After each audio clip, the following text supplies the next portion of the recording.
Warahmatullahi wabarakatuh. Perkenalkan, nama saya Adenia Rahman, NIM 18510134 dari kelas Filosofi A. Kali ini saya akan menjawab pertanyaan tentang COVID-19 dalam pandangan teologi dan tasawuf. COVID-19 dalam pandangan teologi terbagi menjadi dua golongan. Yang pertama, fatalisme atau jabariyah, dan yang kedua, free will atau qadariyah. Fatalisme atau jabariyah merupakan golongan yang lebih percaya kepada nasib atau takdir yang telah ditentukan oleh Allah.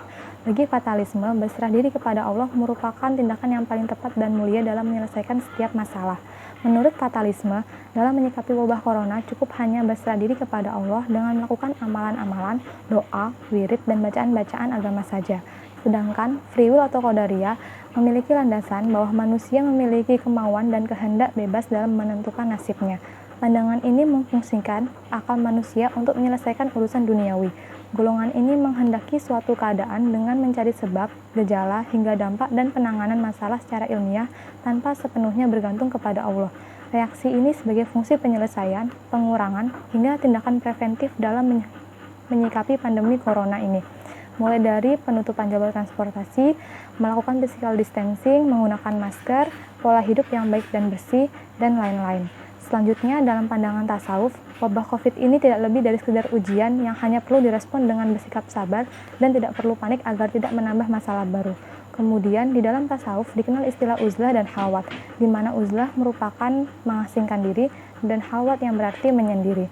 Tujuan uzlah ini adalah agar kita selalu bertafakur kepada Allah. Oleh karena itu, di tengah wabah pandemi virus corona, makna uzlah dan halwat dapat dimaknai menjauhkan diri dari tempat-tempat keramaian, kerumunan yang dapat membahayakan nyawa sendiri. Sebagai umat manusia, kita harus tetap tenang dan patuh terhadap ulama-ulama dan pemerintah di Indonesia. Selain itu, kita juga harus terus berdoa dan istiqomah dalam beribadah. Karena itu, makna tasawuf di tengah wabah virus corona ini sangat diperlukan bagi umat Islam di Indonesia.